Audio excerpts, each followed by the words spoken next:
Palermo y bueno, y ahora estamos acá en Quilmes. Bueno, para mí un orgullo y gracias por haber venido realmente, por haberse, ¿no? Por estar acá en esta noche tan especial para mí. Estás filmando acá el amigo Mora. Bueno, buenas noches a todos. Voy a hacerlo medio charlado, medio leído. Una pequeña reflexión después de la lectura del libro de Antonia. Haciendo un poquito de historia. En un antiguo texto que se llama La Tabla Esmeralda, de un legendario sabio, Hermes Trismegisto, un personaje del cual no se sabe a ciencia cierta si existió o no, se encuentra una frase que los alquimistas tomaron como base de su doctrina, como principio. Esta frase decía: lo que está arriba es igual que lo que está abajo, y lo que está abajo es igual que lo que está arriba. Esta frase, en principio, lo que está diciendo es que afirma la existencia de dos mundos, uno en un plano superior y otro en un plano inferior, no en cuanto, entendido esto por los alquimistas, no en cuanto a calidad, de que uno fuere mejor que el otro, sino superior en cuanto que es algo más elevado, que está en una esfera celestial fuera de la Tierra, y el otro plano terrenal, pero donde ambos mundos coexistían en armonía. Los alquimistas lo que perseguían con su obra, que ellos llamaban con mayúsculas la gran obra, era en definitiva reproducir aquí en el mundo terrenal lo que pasaba en el mundo celeste. Ese era en realidad, más allá de lo que históricamente queda como la búsqueda de la piedra filosofal, o transmutar los metales en oro, o lograr el elixir de la vida eterna. En realidad todos estos son conceptos precisamente herméticos, es un término derivado de aquel Hermes, de aquel personaje, cuando se refiere a un significado oculto de las cosas o un significado que está por debajo de la superficie.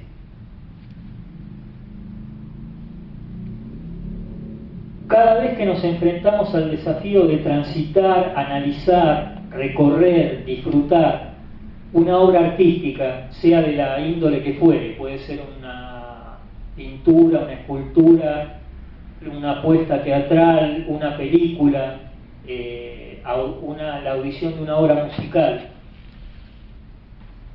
estamos ante el umbral de ese otro mundo, de aquel mundo del que hablaban los alquimistas. Es como si pudiéramos situarnos en un espacio intermedio entre ese mundo superior o ese mundo del arte y el mundo de lo cotidiano, de lo que transitamos todos los días. No podemos sustraernos, obviamente, a que nos provoquen y nos despierten emociones estas experiencias de la contemplación de lo artístico, dado nuestra condición de humanos. Es cierto que algunos temperamentos son más proclives o más despiertos a emocionarse, porque también hay personas que por ahí no reaccionan de la misma manera ante un hecho artístico, por ahí se emocionan más ante un hecho deportivo o ante un hecho económico, es decir, pero creo que en el fondo siempre alguna pequeña cuestión que tiene que ver con el sentimiento se genera ante esta contemplación.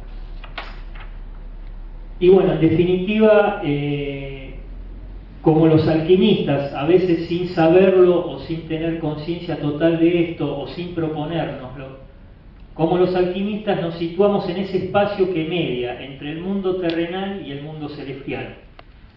Desde esta óptica es que yo quise referirme al libro de Antonia, Entre lágrimas y perlas. Es un libro que en principio, cuando terminé de leerlo, a mí me dejó la sensación de una gran espiritualidad. Sí. Me provocó eso que por ahí otros libros me han dejado un placer por ahí más orientado a lo intelectual puramente, ¿no? A la cosa contemplativa. Pero bueno, otros son por ahí más emotivos, que tienen que ver con los sentimientos, ¿no? Más primarios de la alegría, la tristeza o transitar esos caminos. Pero en este caso me dejó esa sensación. Un libro que tiene una primera parte que consta de unos 30 y pico de poemas, y una segunda parte con 6 cuentos. En los poemas la autora expresa sentimientos que están ligados a lo cotidiano, los elementos que nos acompañan todos los días, lo que nos rodea. Rescata y homenajea a todo aquello que nos acompaña día a día, lo que está próximo, ¿no? Lo que nos es más cercano. Y precisamente que muchas veces por ser cotidiano a veces se nos desdibuja, perdemos un poquito, ¿no? la noción de eso que está, precisamente porque está. Generalmente lo que nos falta, ¿no? Es lo que por ahí nos genera el deseo o esa cosa de que extrañamos o que lo necesitamos, ¿no? Esas cuestiones cotidianas, ¿no? Esos elementos que muchas veces dejan de tener relevancia y los olvidamos porque ocupamos nuestra vida transitando por otros caminos que, bueno, nos impone nuestra propia sociedad o civilización. Y a veces no son las cosas realmente más importantes. Como decía John Lennon, con esa mezcla de ironía y sabiduría tan profunda que tenía él, en una canción que le dedicó a su hijo, John, ¿no? Al que tuvo con Yoko Ono, esa canción Beautiful Boy, ¿no? Muchacho hermoso. Esa frase que está en la letra de la canción dice: la vida es lo que te pasa mientras estás ocupado haciendo otros planes. Bueno, en este libro podemos encontrar el mundo humano, el mundo natural y el mundo espiritual. Los tres, la visión que a mí me generó, ¿no? Es que los tres están enlazados en una profunda armonía. Se puede palpar a través de los textos la comunicación entre esos tres mundos. Aparecen con una impronta muy fuerte los lazos familiares, los afectos, todo lo que funciona como soporte de la vida emocional. Y Antonia todo esto lo expresa con un lenguaje claro, sencillo y con un tono muy intimista.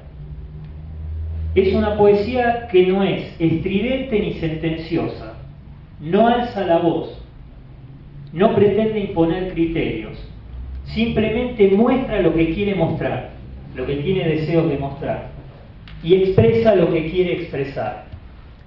Como precisamente habla de estas cosas que son intangibles, lo hace con una voz queda, calma, como en un susurro, como si fuese una caricia para nuestras almas. Esa voz de la poesía que Antonia nos muestra en este libro posee un ritmo que está marcado por la rima, una rima que es importante, pero que acompaña el sentido total del poema. No es una rima que aparece porque sí o una rima forzada, es una rima flexible que va moviéndose con la ondulación que cada frase tiene, y ese movimiento es lo que genera el ritmo de cada poema, que tiene reminiscencia en la cadencia de este ritmo de las viejas coplas españolas.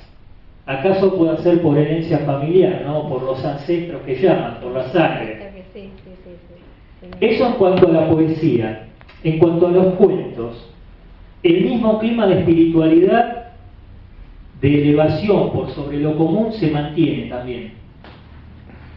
Por ahí se hace más evidente por esa cuestión que tiene la prosa, de ser más explícita o de que tiene más recursos o que puede utilizar más palabras en la construcción del discurso, ¿no? La poesía por ahí maneja herramientas que son más escuetas, no dice todo con todas las palabras, lo dice de otra manera, con metáforas, con otro tipo de imágenes.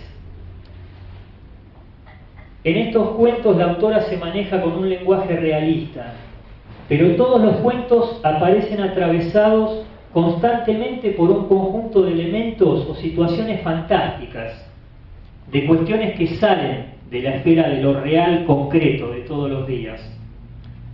Y esto hace que se aproximen a lo que se conoce como cuento maravilloso, donde todo se hace posible y hasta lo más inverosímil es aceptado con total naturalidad en el contexto total del cuento, excepto en un caso que seguramente Antonia va a hacer referencia, que es un cuento que está basado en una historia verdadera.